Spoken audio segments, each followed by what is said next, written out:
Ciri perempuan soleha yang menurut surat Ar-Rahman itu adalah hurum maqsuratun fil khiyam. Dia cantik, hurun, matanya lebar, cantik kan, simbol kecantikan. Dia cantik, tapi dia maksuratun fil khiyam, nggak mau kelihatan orang. Coba, udah cantik nggak mau kelihatan orang, itu baru namanya perempuan siratum mustaqim. Belajar dari siapa? Belajar dari Maryam. Maryam itu cantik banget, tapi nggak mau kelihatan orang.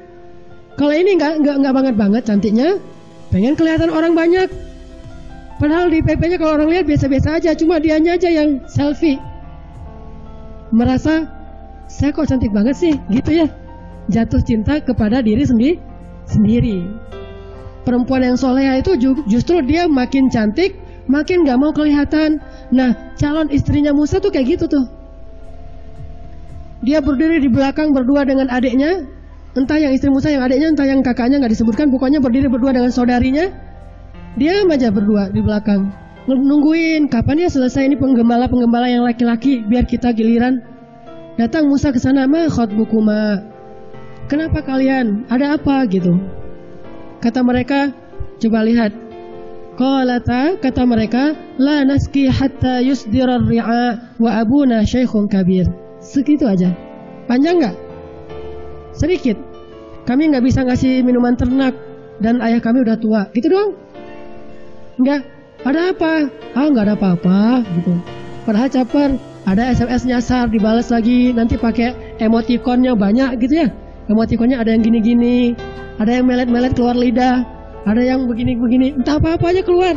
Nggak ada caper sama sekali. Cuma mengatakan kami nggak bisa ngasih minuman ternak karena ayah kami udah tua.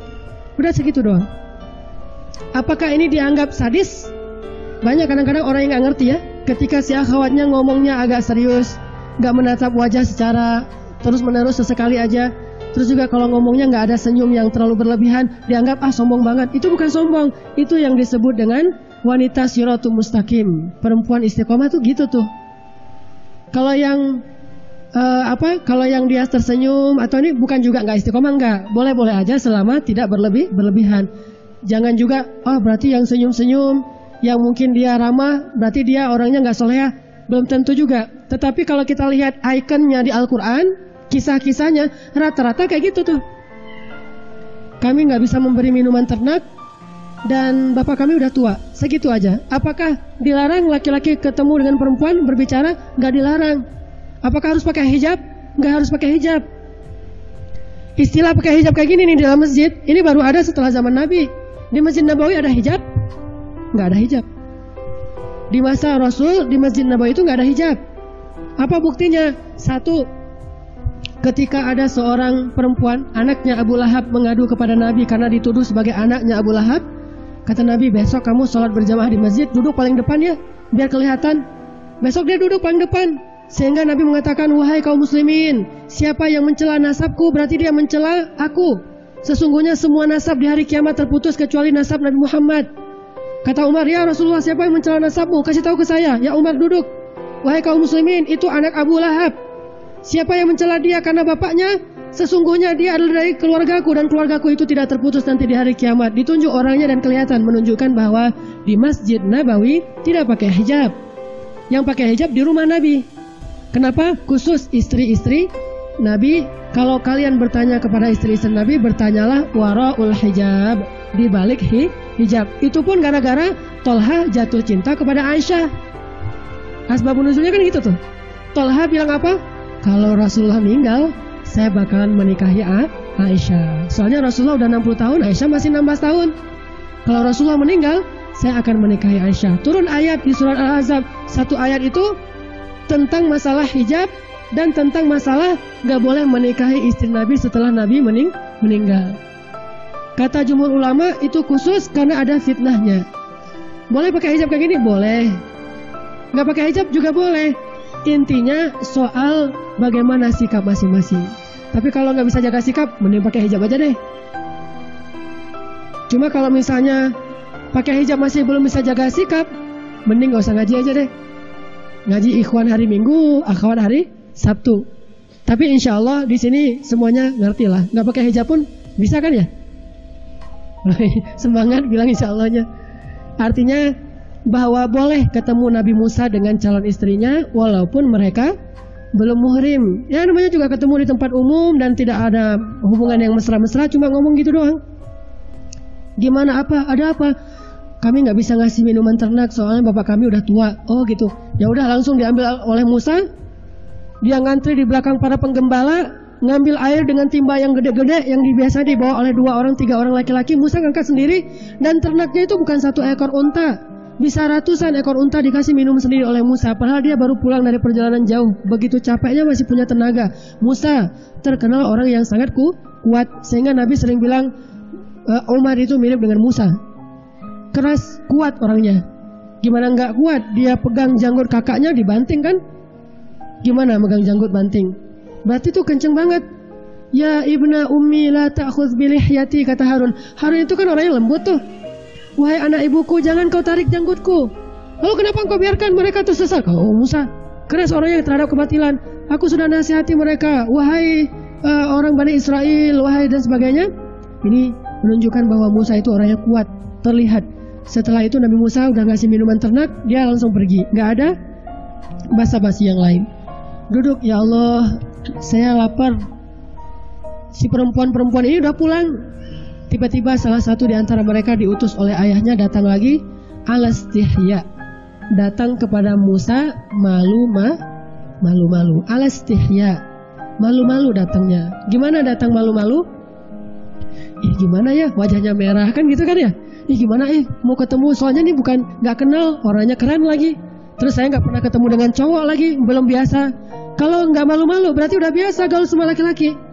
Kalau ini istihya menunjukkan dia belum terbiasa berinteraksi dengan laki-laki, sehingga makanya kemarin pas mereka nikah nih yang tadi saya cerita akhwat, baru kenal sehari udah langsung khitbah. Pas mau ngasih makain mas kawin, kan ada semacam penyerahan mas kawin tuh, habis akad nikah, udah gitu cium tangan, salaman gitu ya. Pas mau salaman gimana? Lama, mau salaman tuh gini-gini lama. Kayak ada magnet gitu, nggak dapat gitu ya. Lama gini, gimana rasanya? Aduh, gimana tuh rasanya tuh? Itu luar biasa. Ini istihya. Ini perempuan yang siratul mustaqim. Mau salaman sama suaminya aja di depan umum, karena belum pernah megang tangan laki-laki, itu malu-malu. Lama mau megang tangan tuh, yang laki-laki juga sama. Akhirnya pas salaman, kakunya minta ampun. Tapi di situ ketahuan betapa mereka menjaga diri. Ini baru namanya siratul Musa. Jalannya Musa dan jalannya istri Musa. Sehingga ketika dia mau menemui Musa, tamshi ala istihya, dia berjalan malu-malu, ragu-ragu. Gimana ini caranya? Gimana ngomongnya ya?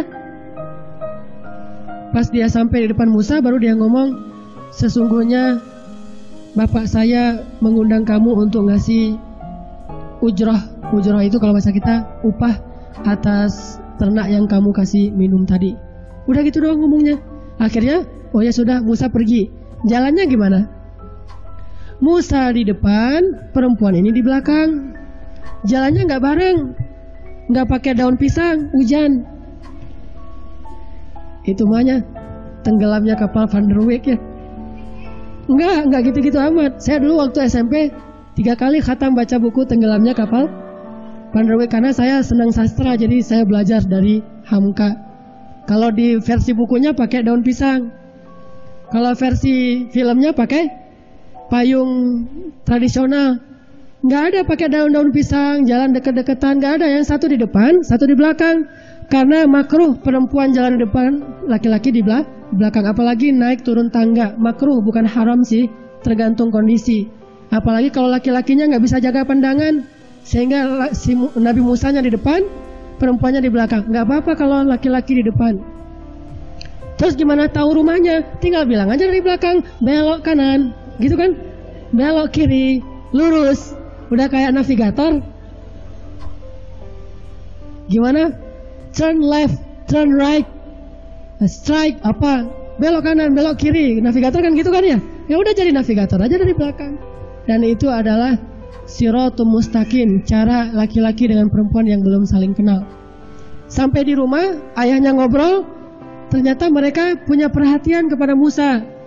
Udah gitu pakai bahasa sindiran ke ayahnya, ayah, apa? Kayaknya laki-laki itu baik dan dia kuat. Gimana kalau dia jadi pekerja aja, menggantikan ayah? Kan ayah nggak sanggup ngasih minuman ternak, menggembala sendiri. Kami juga susah kalau perempuan. Dia kayaknya paling cocok tuh. Ayahnya paham. Bahasa kayak gini nih, bagi seorang perempuan pasti ada modus. Ketika dia bilang, Masya Allah orangnya baik ya, itu modus. Tapi bahasanya sopan, elegan. Bukan, aku pengen nikah sama dia, pokoknya aku kalau nggak sama dia nggak mau nikah. Nggak gitu-gitu amat. Ini mah anak yang manja. Ini bahasanya elegan banget. Gimana kalau dia jadi pekerja kita? Ayahnya langsung paham. Kalau enggak, perempuan ini nggak akan pernah mengomentari seorang laki-laki kalau dia nggak tertarik. Dia mengomentarinya karena memang benar-benar nih laki-laki menawan, memang layak dikomentari. Siapapun perempuan yang ngelihat Musa dan dia masih single, pasti akan mengomentari Musa. Dan ayahnya tahu, kok anak saya selama ini nggak pernah perhatian sama laki-laki, yang ini dia komentar, dia bicara, oh berarti dia ada hati nih. Orang dulu kan gitu kan. Saya pernah dengar cerita sepupu saya mau nikah perempuan sepupu saya. Keluarganya bagus, cara pendidikannya, akhlaknya bagus. Suatu hari si sepupu saya ini pernah nyebut nama seorang sepupu yang lain, laki-laki. Kata mamanya, saya belum pernah dengar loh dia nyebut tentang seorang laki-laki, baru kali ini. Kayaknya kita jodohin yuk dia sama sepupunya. Nah ini berarti menunjukkan perempuan ini selama ini terjaga. Sekali dia nyebut laki-laki itu gara-gara dia tertarik dan orang tuanya langsung ngerti. Sedangkan kalau udah biasa, kamu serius gak sih? Kamu serius gak sih? Tanya kayak gitu. Kalau kayak gitu tuh berarti udah biasa tuh. Soalnya seringnya gak serius. Wahai ayah, boleh gak dia jadi pekerja di rumah kita? Kata ayahnya, wahai Musa, bukan ditawarkan jadi pekerja, ditawarkan jadi suami, tapi dengan cara maharnya bekerja. Lebih cerdas lagi nih si bapak. Calon mertuanya cerdas banget ya. Jadi sekali gitulah. 2-3 pulau terlampaui.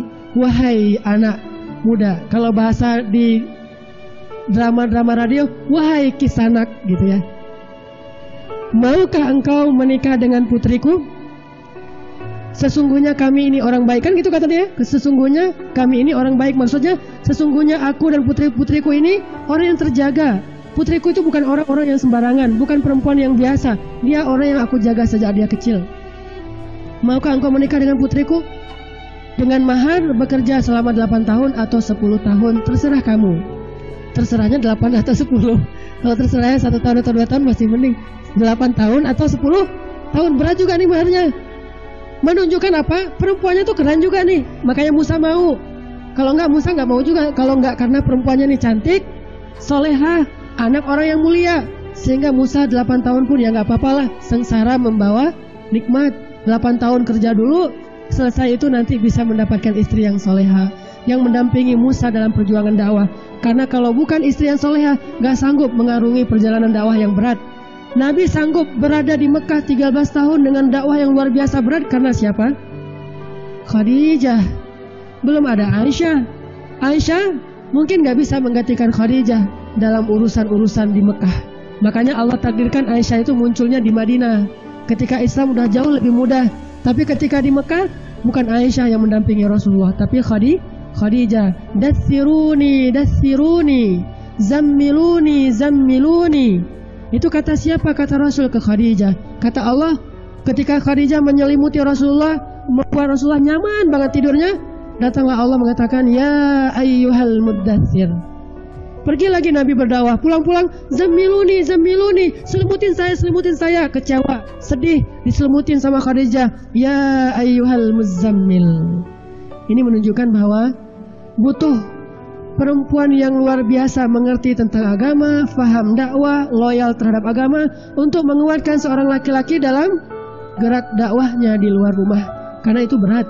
Kalau enggak dia enggak akan kuat. Gimana dia akan konsen dengan umat kalau masalah rumah tangganya aja berat banget, banyak yang harus diurus? Gimana konsen di luar?